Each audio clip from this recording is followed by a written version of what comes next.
మగవులు మెచ్చే Ashadham sale Chennai shopping mall Aadi KG sale.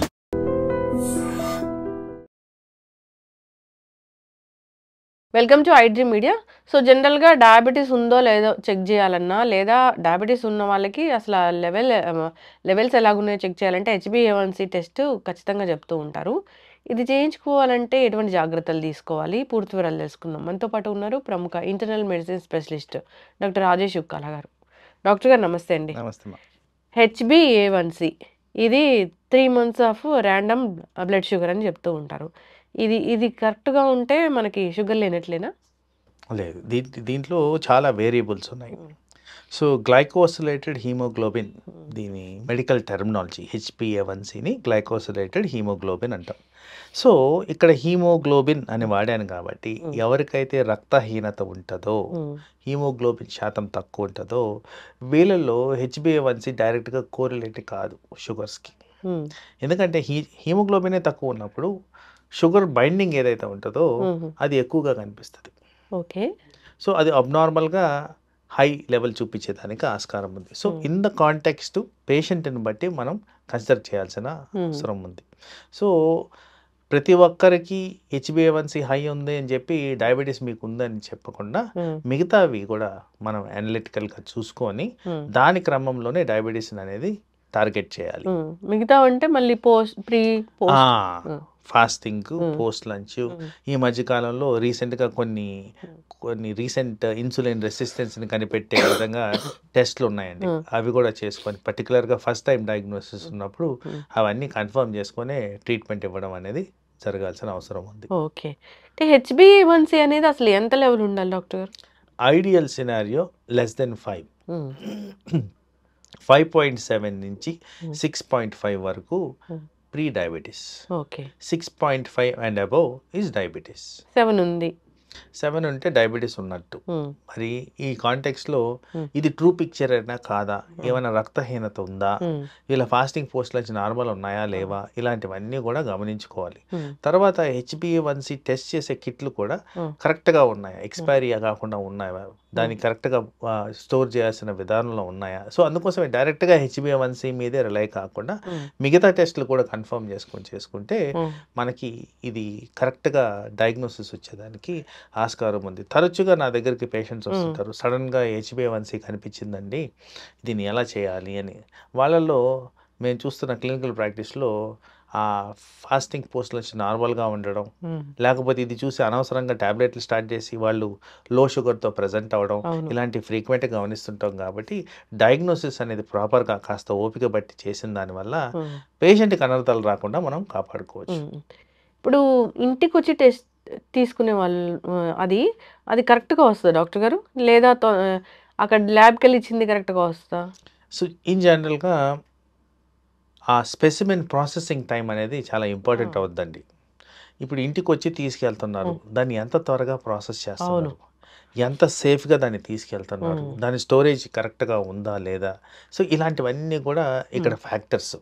So ఆ ఫ్యాక్టర్స్లో మనకి వాళ్ళు ఎంత మేనేజ్ చేస్తున్నారు అనేది ఎవరికి ఐడియా లేదు కాబట్టి దాని గురించి చెప్పడం కాస్త కష్టమే. కానీ ఐడియల్గా ల్యాబ్లో వెళ్ళి ఇస్తే ఆల్వేస్ బెటర్ రిజల్ట్స్, ఎందుకంటే త్వరగా ప్రాసెసింగ్ ఉంటుంది కాబట్టి.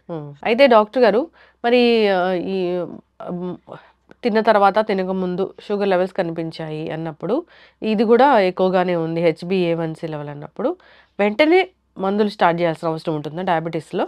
మందులు స్టార్ట్ చేయకముందు కొన్ని లేయర్స్ ఆఫ్ థింగ్స్ చేయాలి.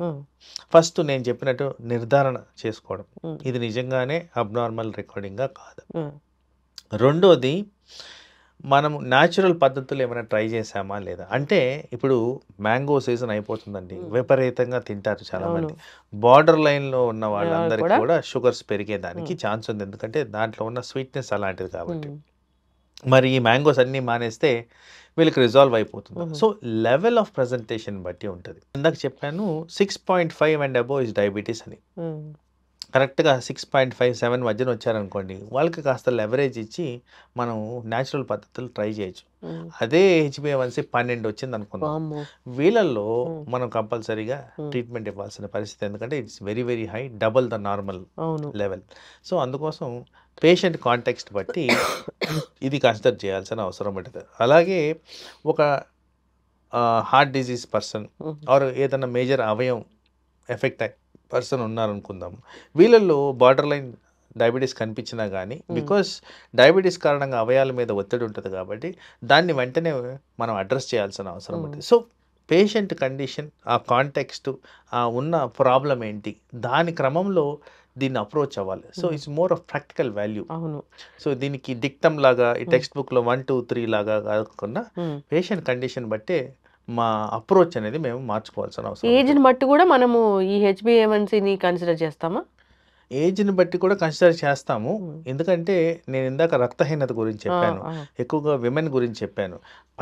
వయసు పైబడిన వాళ్ళలో కూడా పోషకాహారాల లోపాలు వివిధ రకాలుగా ప్రజెంట్ అవుతాయి కాబట్టి వాళ్ళలో కూడా రక్తహీనత వచ్చేదానికి ఆస్కారం ఉంది కాబట్టి దాన్ని కూడా ఉద్దేశించి మేము చూసుకోవాలి. ఇప్పుడు ఇంతవరకు ఇన్నేళ్ల సర్వీస్లో మీరు ఎంతో కాలంగా ఉన్నారు. అయితే ఎవరికైనా షుగర్ వచ్చి పూర్తిగా తగ్గిపోయింది అనేది ఉందా డాక్టర్ గారు?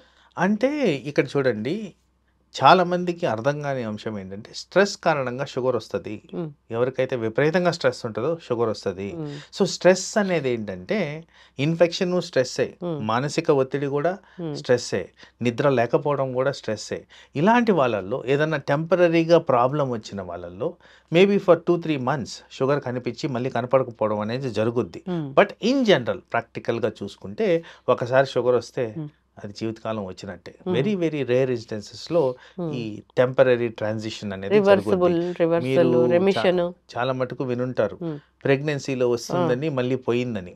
వీళ్ళలో కూడా చాలా ఎక్కువ శాతం మందికి లాంగ్ టర్మ్ డయాబెటిక్స్ రావడం అనేది శాస్త్రపరంగా, స్టాటిస్టికల్ డేటా పరంగా కూడా ఎవిడెన్స్లు ఉన్నాయి. కాబట్టి ఇన్ జనరల్ ఒక్కసారి వస్తే అది ఎప్పుడు వెంటాడుతూనే ఉంటుంది. మందులు వాడితే మంచిది, బెటర్. అండ్ మందులు వాడడం పక్కన పెట్టేసి చాలా మంది ఏంటంటే మళ్ళీ చెక్ చేసుకోరు. ఆ చెక్ చేసుకోవడం ఇంపార్టెంట్, ఫస్ట్ స్టెప్ అది. ఎస్, చక్కగా చెప్పారు డాక్టర్ గారు. ఎన్నాళ్ళకి ఒకసారి, అంటే 3 monthsకి ఒకసారి యావరేజ్గా ఈ HbA1c సరిపోతుందా, లేదా మళ్ళీ ఏమైనా పెరిగినట్లు ఉందా అనిపించి మళ్ళీ చేసుకోవచ్చా? అంటే ఇక్కడ ఎంత ఫ్రీక్వెంట్గా చేయడం అనేది కాదు, కానీ పేషెంట్ సిచ్యువేషన్ ఏంటి అనేది చూసుకోవాలండి. HbA1c ఆర్గన్ డ్యామేజ్కి డైరెక్ట్ మార్కర్ అది. అది హైగా ఉంటే అవయాలు ఎఫెక్ట్ అవుతాయి, ఇది రుజువులు. సో సపోజ్ ఒక పర్సన్కి 12 ఉందనుకుందాం, మనం ప్రతి 3 నెలలకు ఒకసారి చెక్ చేసుకుంటూ దాన్ని తక్కువ చేసుకోవడం అనేది ఇంపార్టెంట్ క్రైటీరియా. అదే ఇంకో పర్సన్కి 6.5 ఉందనుకుందాం, రెండోసారి చేసాం అప్పుడు కూడా 6.5 ఉందనుకోండి, జనరల్లీ ఫ్రీక్వెన్సీ కాస్త పెంచేస్తాం. ఊరికే చెక్ చేయాల్సిన అవసరం లేదు, ఎందుకంటే వాళ్ళ స్టెబిలిటీ ఉంది. పేషెంట్ కాంటెక్స్ట్ బట్టే ఎంత ఫ్రీక్వెంట్గా చేయాలి, ఏమి మార్పులు వస్తున్నాయి అని గమనించుకొని దాని క్రమంలో టెస్ట్లు అనేది అడ్వైజ్ చేయడం జరుగుతుంది. ఇప్పటి వరకు షుగరే లేదు అంటే ఎంత ఏజ్ ఉన్న వాళ్ళు ఎట్లాంటి ఈ షుగర్ టెస్టులు చేయించుకోవాలి, ఎంత ఫ్రీక్వెంట్? జనరల్ రికమెండేషన్స్ అగైన్, ఇది వరకు 35 years అండ్ అబవ్ కంపల్సరీ సంవత్సరానికి ఒకసారి చెక్ చేసుకోండి అని.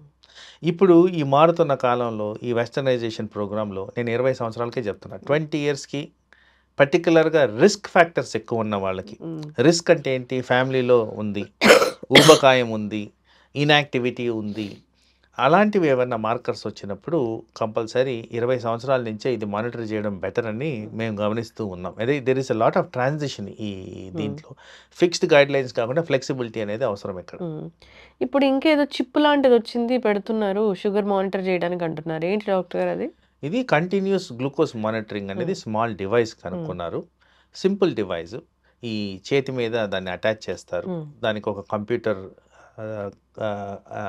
కనెక్షన్ ద్వారా షుగర్ మానిటరింగ్ డైరెక్ట్గా మీ ఫోన్కి మానిటరింగ్ వచ్చేస్తుంది. About 14 days of continuous monitoring ఉంటుంది. సో మనకి హెచ్చుతగ్గులు ఎక్కడ జరుగుతున్నాయి, దీన్ని ఎలా మార్చుకోవాలనేది చాలా ఎఫెక్టివ్గా మనకి గైడెన్స్ ఇస్తుంది. సో అది డెఫినెట్గా డయాబెటిక్ పేషెంట్స్లో అందరికీ రికమెండ్ చేయాల్సిన ఇన్స్ట్రుమెంట్ అది. ఓకే, కరెక్ట్‌గా వస్తాయి వాల్యూస్ అనేవి. Absolutely correct. Hmm. And time to time variation వస్తుంది కాబట్టి ఇప్పుడు మనము 2 సార్లు చెక్ చేసి వచ్చేసి ఇది బాగుంది అని అనేది డిసైడ్ అవును. అయిపోతున్నాం. అయినా కానీ హెచ్బిఏవన్సీ ఎక్కువ వచ్చింది, ఎందుకు వచ్చింది సార్ అంటారు. హ్మ్.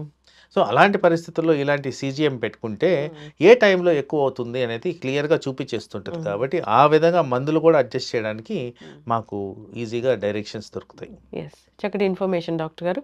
చాలామంది కూడా హెచ్‌బీఏవన్సీ ఒక్కొక్కసారి నార్మల్ ఉంటుంది. కానీ తర్వాత వేరే టెస్టులు చేస్తే గనక షుగర్ ఉన్నట్లుగా తెలుస్తూ ఉంటుంది. మీరు చెప్పిన విధంగా జాగ్రత్తలు తీసుకోవాలని కోరుకుందాము. సో, పోస్ట్ లంచ్ ఆహ్, ఫాస్టింగ్ బ్లడ్ షుగరు ఇలాంటివి చెక్ చేసుకుంటే గనక కరెక్ట్‌గా ఉంటుంది అది. డాక్టర్ చెప్పిన విధంగా మందులు వాడుకోవాలి. సో, మనకు నచ్చినట్లుగా తగ్గిపోయిందిలే అని చాలామంది కూడా డాక్టర్ 2 టాబ్లెట్‌లు రాస్తే ఒక టాబ్లెట్ వేసుకునే వాళ్ళని ఇప్పటికీ మనం అబ్సల్యూట్లీ చూస్తూ కరెక్ట్. ఉన్నాం. మేజర్ ఇష్యూ అది. ఆ! నాకు ఈ డోస్ ఎక్కువైపోయింది అని వాళ్ళంతరకు వాళ్ళే మానేసే వాళ్ళని కూడా మనం చూసాము. వీళ్ళలో ఇంకొకటేందంటే డాక్టర్ గారు చాలా అతి నీరసం కూడా వస్తూ ఉంటుంది. ఇప్పుడు డయాబెటిక్ పేషెంట్స్‌లో టాబ్లెట్స్ వేసుకుంటే చాలా నీరసమైపోవడం కూడా మనం గమనిస్తూ ఉంటాము. దానికి ఏమైనా రెమెడీస్ ఉంటాయా? సో ఇక్కడ 2, 3 థింగ్స్ అండి. మీరు చెప్పింది చాలా ప్రాక్టికల్ థింగ్. అండ్ అనవసరంగా పేషెంట్స్ కాంప్లికేషన్స్ ఫేస్ చేయడం మేము గమనించాము. ఒకటి 3 సెగ్మెంట్స్‌లో చూడాలండి హ్మ్. ఇది.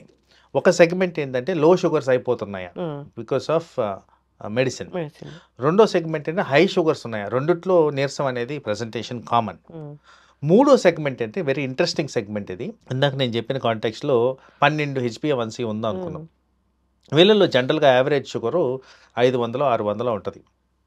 వామ్మో! హ్మ్. 500 సో అంటే ఎక్కువ. ఈళ్ళకి సడన్‌గా నేను 100 చేసేస్తే హ్మ్.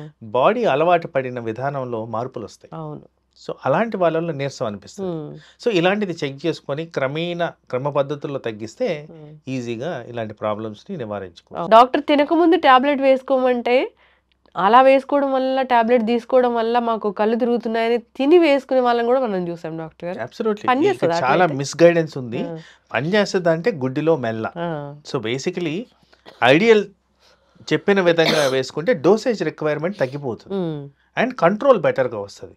కానీ మనోళ్ళు అనుకూలంగా మార్చేసుకుంటారు కాబట్టి దానివల్ల అనవసరమైన high doses, side effects, target reach అవ్వకపోవడం ఇలాంటివన్నీ జరిగేదానికి ఆస్కారం ఉంది. యెస్. చక్కటి ఇన్ఫర్మేషన్ డాక్టర్ గారు. కంటిన్యూ చేద్దామండి. ఈ డయాబెటిస్ గురించి చాలా చాలా డౌట్సే ఉంటాయి ఇంకా. ఇన్సులిన్ గురించి కావచ్చు, మందుల గురించి కావచ్చు, టెస్టుల గురించి కావచ్చు. అసలు రాకుండా జాగ్రత్తల గురించి ఈ సీరీస్ కంటిన్యూ చేద్దాం. చక్కటి ఇన్ఫర్మేషన్ డాక్టర్ గారు. ధన్యవాదాలు. నమస్తే. Sir, one life lesson what medicine has taught you. whatever you can do without expecting. But I really believe మన పాజిటివ్ యాటిట్యూడ్ ఉంటేనే మనం ఏదైనా సాధించగలం. గట్ని మనం కరెక్ట్గా డీల్ చేసినట్లయితే అది మనకి పాజిటివ్ హార్మోన్స్ని రిలీజ్ చేస్తుంది. షుగర్ వచ్చిన వాళ్ళ పరిస్థితి ఏంటి? పొట్ట దగ్గర పెరిగితే దాన్ని ఆండ్రాయిడ్ అంటారు, ఆండ్రాయిడ్ ఫోన్ కదా. అసలు థాట్స్ ఎందుకు వస్తాయి? బ్రెయిన్ డెడ్ అంటే దానికి ప్రపంచం అంతా కూడా కొన్ని నిర్దిష్టమైనటువంటి లక్షణాలు ఉంటాయి. మానసికంగా ధైర్యంగా ఉంటే క్యాన్సర్ జయించవచ్చు. You are a doctor for a cause sir, అంతే. వాళ్ళకి వచ్చిన ఆదాయం కాకుండా ఫ్రీ సర్వీస్ ఎంతమందికో చేస్తారు.